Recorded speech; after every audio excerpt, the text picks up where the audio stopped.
Allahumma sholli ala Muhammad. Bismillah. Assalamualaikum warahmatullahi wabarakatuh. Alhamdulillahirabbil alamin. Wassalatu wassalamu ala sayyidina maulana Muhammadin wa ala alihi wa sahbihi ajma'in, amma ba'du. Subhanaka la ilma lana illa ma 'allamtana innaka antal alimul hakim. Rabbi shrah li sadri wa yassir li amri wahlul 'uqdatam min lisani yafqahu qawli. Di zaman ini zaman yang luar biasa. Kalau boleh saya katakan, ini adalah proxy war. Apa itu proxy war? Perang saraf. Perang yang diluncurkan oleh kaum kafir, bom yang diledakkan di tengah-tengah kita, tetapi bukan menggunakan mortir, bukan menggunakan peluru, bukan menggunakan bom, tetapi menggunakan akidah, tetapi menggunakan budaya, tetapi menggunakan narkoba, tetapi menggunakan memecah belah antar umat Nabi Muhammad. Di antara umat Rasulullah sezaman dengan Nabi Muhammad sudah biasa yang mereka itu beda berpendapat, beda pendapat, sudah biasa. Sehingga Nabi Muhammad SAW mengatakan, ikhtilaf ummati rahmatun. Perbedaan pendapat di antara umatku ini adalah rahmat dari Allah. Bagaimana kita merespon rahmat? Bagaimana kita menanggapi rahmat? Tentunya dengan saling menghormati, tentunya dengan saling mencintai. Yang lebih heran lagi, jika seseorang sama-sama dalam akidah Ahlussunnah wal Jamaah, mereka saling mencaci maki, naudzubillah min dzalik. Maka untuk itu, di kesempatan yang mulia ini, saya ingin menjelaskan apa sih dakwah itu. Kita sering mengatakan kita ini berdakwah di jalan Allah. Kita itu menyebarkan agamanya Allah Subhanahu wa Ta'ala.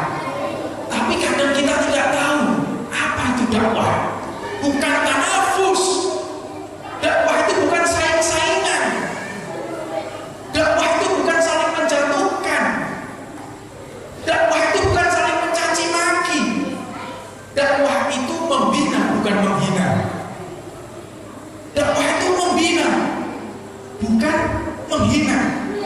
Dakwah itu mendidik, bukan membidik. Sebagian mereka menggunakan dakwahnya untuk membidik. Kamu kafir, kamu syirik, kamu bid'ah. Ini tidak dilakukan oleh Nabi Muhammad SAW. Dakwah itu mengukuhkan, bukan saling melunturkan. Rukun, saling menguatkan, saling membantu, saling mengayomi, sehingga kukuh dakwah Nabi Muhammad SAW. Dakwah itu adalah kita saling menguatkan, bukan saling melemahkan. Dakwah itu kita saling membantu, bukan saling menjatuhkan. Dan dakwah itu mengajak, bukan mengejek. Dakwah itu saling mencintai, bukan saling menghina. Budayakanlah di dalam dakwah itu tabayyun. Ini kehilangan di tengah-tengah kita. Siapapun kita, di media dakwah, di media rumah tangga, ataupun di media manapun, kita kehilangan tabayyun. Apa itu tabayyun? Tabayyun itu adalah cari tahu dulu baru berbicara. Jika saudara kita nyeleneh keluar dari jalur, tanya dulu, kenapa engkau melakukan ini wahai saudaraku? Jangan kita berbicara berkoar-koar di luar tanpa kita bertanya apa maksud dan tujuannya. Zaman ini zaman kita kehilangan pondasi. Tidak ada yang namanya tasqiyun nafas. Tidak ada tazkiyah. Tazkiyah ini penting dalam kita berumah tangga, dalam kita bekerja, terutama dalam kita berdakwah. Apa itu tazkiyah? Meruntuhkan nafsu dan menyatakan diri kita yang paling hina di hadapan Allah. Majelis Nabi Muhammad adalah majelis yang sebelumnya seseorang itu memiliki musuh, duduk di majelis Nabi Muhammad jadi tidak memiliki musuh. Majelis Nabi Muhammad itu jika ada orang memutus silaturahmi, duduk di majelis Nabi Muhammad jadi tersambung kembali silaturahmi. Bukan sebaliknya. Sebelumnya tidak mengenal permusuhan, duduk di majelis tambah mencaci maki, tambah meledek, tambah untuk membuka aib. Bukan seperti itu majelisnya Nabi Muhammad SAW.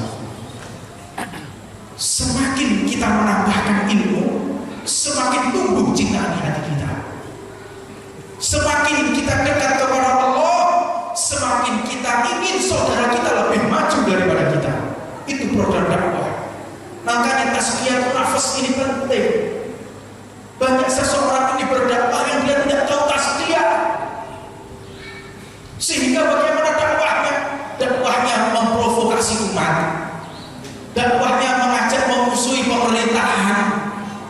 Dakwahnya memutus silaturahmi. Dakwahnya tidak boleh menyapa. Mereka lah majelisnya iblis.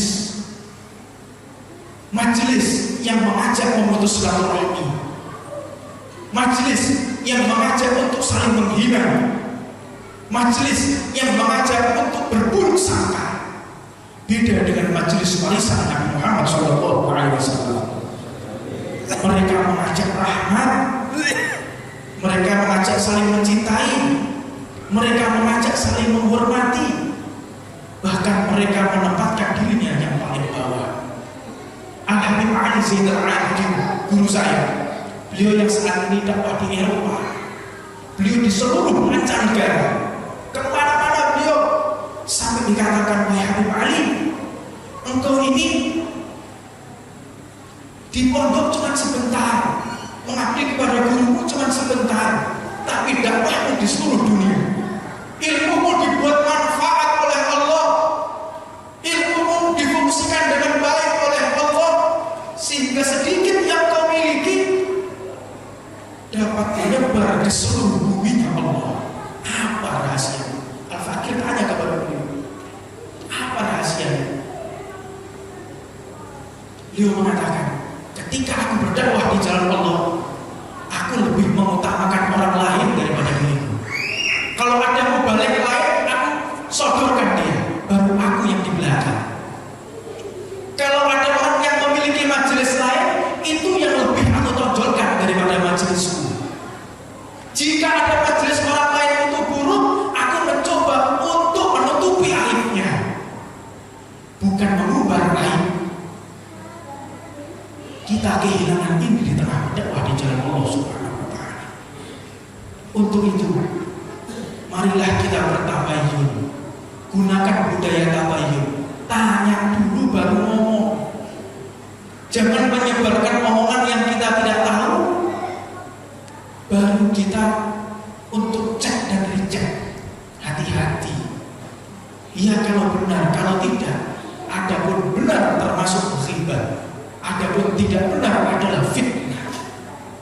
Sama buruknya di hadapan Allah. Majelis kita khususnya pembacaan Rotibul Haddad, pembacaan maulid, pembacaan tahlil dan yasin, mengajari orang untuk berbaik sangka, mengajari orang untuk rukun, bukan mengajari orang untuk mencaci maki majelis orang lain. Majelis itu majelis syirik, majelis itu majelis bid'ah, majelis itu majelis kafir. Tidak seperti itu majelis Nabi Muhammad SAW. Majelis yang diasuh oleh Imam Abdullah bin Alwi al-Haddad, yang kita baca rotibnya setiap hari, yang kita baca rotibnya setiap majelis, warisan beliau kitab Kutubul Haddad, kitab Nasoih ini ya, diajarkan untuk berprasangka baik kepada orang lain, bukan berburuk sangka kepada orang lain. Walaupun jelas-jelas orang lain melakukan hal yang makar, kita tetap harus menutup lisan. Tidak boleh kita umbar aibnya, karena mereka sama-sama ingin menyebarkan agamanya Allah. Ini kita kehilangan di tengah-tengah kita saat ini. Adapun majelis ini majelis Nabi Muhammad. Majelis ini majelis yang kami didoktrin oleh guru-guru kita. Majelis dakwah itu habis berapa, bukan dapat berapa. Kayak saya laga oleh Miro, kemudian dua majelis untuk minta sumbangan, banyak atau tidak? Banyak. Ini melukai majelisnya Rasulullah. Tahadusan bin nikmah, saya bersyukur kepada Allah Subhanahu wa Ta'ala. Hal ini sebenarnya tidak pantas saya akan ceritakan, tetapi mengambil ijtihad daripada guru saya Al-Habib Abu Bakar Al-A'ini Al-Masyhur. Beliau mengatakan arkanuddin, rukunnya agama itu ada 4. Kalau kita rukun agama ada berapa? 3. Mujadid fi hadhihi zaman, beliau mengatakan rukun agama itu ada 3: Islam, iman, dan ihsan. Oleh beliau ditambahi lagi wa ilmu biqiyam sa'ah, pengetahuan kita tentang hari kiamat. Maknanya kita tahu harus secara seksama bagaimana detailnya strategi musuh untuk memporak-porandakan agama Allah Subhanahu wa Ta'ala. Ilmu biqiyam sa'ah, kita harus mengerti diplomasi, harus pandai, harus peka bagaimana mereka yang akan merusak daripada warisan Rasulullah SAW. Maka beliau mengatakan, kalau zaman dahulu Nabi Muhammad mengatakan, jika engkau bersedekah, jangan sampai tangan kirimu tahu. Ini maknanya adalah di dalam hati, bukan untuk zahir. Beliau mengambil ijtihad, kealiman beliau, kesohihan beliau, kecerdasan beliau, wawasan luasnya beliau mengatakan, bila perlu zakat ini kita umumkan di atas speaker. Zakat ini di atas speaker. Jangan lagi diam-diam untuk merespon orang-orang yang tidak mengeluarkan zakat. Apa yang dimaksud dengan hal ini? Karena mereka orang-orang yang kafir, musuh-musuhnya Islam telah menampakkan kebaikan, sehingga umat Islam condong kepada orang-orang kafir. Orang kafir itu lebih baik, orang-orang kafir itu lebih mulia, tidak seperti orang Islam. Apa sebab? Kita terlalu primitif dalam berpikir, terlalu terbelakang dalam berpikir. Beliau mengatakan, tampakkan kebaikan di antara kalian. Ijtihad beliau, kami menceritakan hal ini. Maskurullah, kami bersyukur kepada Allah. Fawallahu, demi Allah, mulai majelis Al-Ridwan didirikan sampai sekarang, tidak pernah sekalipun kami meminta sumbangan, tidak pernah sekalipun kami meminta proposal, tidak pernah sekalipun kami ini meminta sponsor, tidak pernah, untuk mengembalikan harga dirinya Nabi Muhammad SAW.